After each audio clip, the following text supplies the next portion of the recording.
Brotherhood is not about talks. I'm sorry, I'll always repeat you that. And I know until you get tired of it. But if you're real, you ain't going to get tired of it because you know it's truth. Brotherhood is not about my brother. We grew up in the same neighborhood. He speaks English just like mine. No, that's not. He speaks my own language. No, that's not brotherhood. I know him since no, it's not brotherhood. Brotherhood is proven. It's not gifted. It is not gifted. So brotherhood has to be proven and constantly. I'm sorry. I believe some people that were loyal to you in the past are not necessarily loyal today. Sorry about that. You used to be friends, close people, whatever, family members, I don't know, brothers. They were loyal to you 5 years ago. That was 5 years ago. And you ain't got no idea why they were loyal to you 5 years. You may think, oh, he loves me. You don't know that because people's interests change and goals and objectives. You must always test people's loyalty. You don't have to show it, but you got to test it. We are in Niger.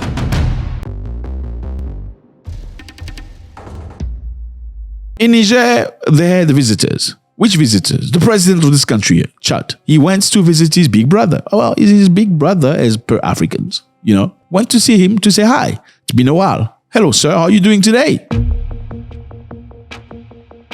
Well, the focus was about strengthening bilateral relationships, okay?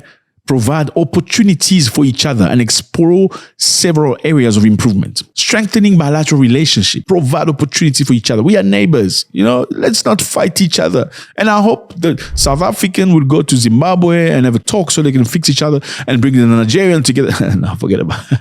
It's not happening. It's not happening. Anyway, let's get back on track. So this is about cooperation as well, okay? There is hydrocarbons that is involved.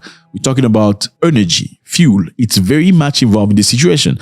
So the Chadian president, this man right here, went to Niger to meet the presidents to talk about opportunities, like how do we help each other in terms of energy, in terms of energy, technology, transportation, funding, information technology. So an African country went to another African country to discuss on how they're going to cooperate together in terms of energy, technology, agriculture, transformation, and many other things. Chad and Niger are not simply two neighboring countries. They are two closely connected brotherly states, intrinsically linked by a vibrant living border, a border that is not merely a line of stark separation, but rather a deeply shared vital vein through which people, diverse cultures, shared hopes, and common challenges gracefully flow, fostering a profound sense of unity and mutual understanding. We are now entering a truly significant era where our collective choices must be thoughtfully guided, not by paralyzing fear or by passive waiting, but instead by the inherent and sovereign will of our diverse peoples. This fundamental sovereignty is not merely proclaimed, it is actively built, it is steadfastly defended, and it is wholeheartedly embraced by all. In this regard, I would like to respectfully and humbly acknowledge the political maturity of the Nigerian people, a people who, under circumstances we all know, made their voices heard with calm, dignity, and determination. Africa must now, more than ever, be truly at the very heart of major global solutions. And for that to genuinely happen, it profoundly needs unwavering unity, enduring stability, and robust, authentic regional cooperation across its diverse nations. Isn't that beautiful? Pigama coffee. Yes, you got to Pigama coffee on this. I mean, usually Africans, they will go to Europe, go see somebody. Like, the Gabonese president here dealing with Trump. This president also, Umbalo, also dealing with, they all go usually to see Donald Trump. It's very rarely you see an African country go to the next African country. Let's talk about energy. How do we help each other? How do we connect with one another in terms of information technology? How do we create common data centers? That's what we're talking about here. This significant visit allowed us to comprehensively review several crucial areas. Notably, we thoroughly discussed security matters, focusing on collaborative efforts and shared strategies. Furthermore, extensive discussions were held regarding diplomacy and politics, aiming to strengthen bilateral relations and foster effective dialogue. The vital sector of energy was also a key point of discussion, exploring sustainable solutions and collaborative initiatives. Significant attention was also dedicated to public health, addressing global health challenges and identifying avenues for joint research. Lastly, we thoroughly explored opportunities for economic development through enhanced trade, aiming to create mutually beneficial partnerships and stimulate sustainable growth. We have successfully reached very strong and well-considered recommendations. Or rather, I would confidently say, we have arrived at truly strong and definitive decisions. Decisions to which the Nigerian people remain deeply and unequivocally committed. This significant visit allowed us to fully understand once again, after perhaps a considerable period of latency, the pressing and undeniable need to reactivate and strengthen this vital cooperation between our two sovereign states. On this occasion, Niger committed to supply Chad with diesel fuel, paving the way for a strategic energy partnership between the two countries. Big up my coffee. Yeah, Niger is going to supply Chad with diesel fuel. I mean, you're asking a question to know, like, doesn't Chad have diesel fuel? Yes, they do have diesel fuel. However, they have a lot of issues and difficulties, like logistic issues and difficulties, production issues and difficulties. They have a lot of diesel fuel, but they don't have the refineries at the level of Niger right now. And right now, they need diesel fuel. So how about me stopping to be funny and weird? Say, I'll do it, I'll fix it myself. Let me go find my brother who already has it going, and maybe we can find a way. Whatever he has and I don't have, I can profit from. What I have, he doesn't have, he can profit from. They have a pipeline project that's currently under study to facilitate fuel transportation between the two countries. Pipelines. You know, you always hear about pipeline from Russia to Europe. Yes, pipeline from Africa to Africa, my brother. It's happening. It's happening between Niger and Chad. The pipeline will leave Niger all the way to Chad to send fuel to the next country. This is a part of a broader ambition for regional energy integration. You know, broader vision for regional energy integration. The energy in the region. We're not looking for Russia or China or America. In the region. How do Africans become truly strong Africans? In the region. It has to be in the region. Niger has now increased refining capacity and export potential for hydrocarbon sector. Congratulations to Niger. They have expanded their capacity. They've increased refinery capacity. Well, fellas, Niger has discovered and developed new oil fields, especially in Agadem Basin. So they have discovered and they're developing. I mean, this is a government that just entered power 2 or 3 years ago. You hear that?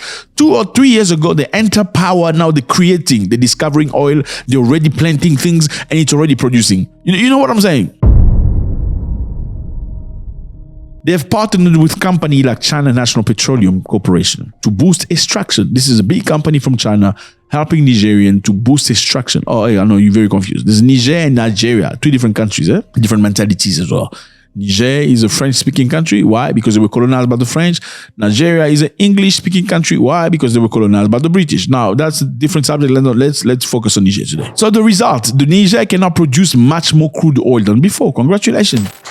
We're going to talk about Niger very quickly. So Niger and Chad were colonized by the French. They went through the most for a long time. Beaten up, subdued. They made us speak French by force. If you speak your other language, we beat you up, we throw you in the bush. Or anyway, that's what it was. That's the reason why they speak French today. Okay, a lot of people, unfortunately, in French-speaking countries can't even speak their mother tongue. It's very sad. That's how colonization by the British and by the French were totally different. I'm telling you. Anyway, now, Niger recently toppled the ex-president, Mohamed Bazoum, this man right here. He was president for a long time. French policy is you're going to be under us as France. You know, make sure if you want to be president in any of the countries that we colonized, you need to make sure you still salute us by sending business to us, by making sure we have access to your good first. And we decide who else has access to your good. Oh, by the way, we set the price when we buy your uranium. You're not telling us nothing. Are we getting out of the power? That's how it was unofficially.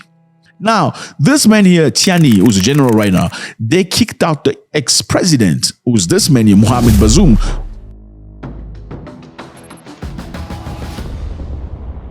Mohamed Bazoum was a very good friend to the French and the Europeans because he allowed them to come in the country and extract uranium. You see this big cake right here? It's called uranium. Uranium is very, very vital for many industries, including the nuclear industry, nuclear power, nuclear bombs. You need uranium. Medicine, you need uranium. So France used to purchase uranium from Niger at a very low price, basically at $0.80 a kilogram. In the meantime, they purchased the same uranium from Canada, same quality. For how much? How much? How much? $200. Yes, $200 for the Canadian, 0.80 cents for the black little No, sorry, no. With a black leader, yeah, you know what I'm saying. Sorry about that. That's just to show you context. Now, this is a brand new government. They've got into power like a couple of months only, and now they already found new oil reserve and already extracting. Let's continue.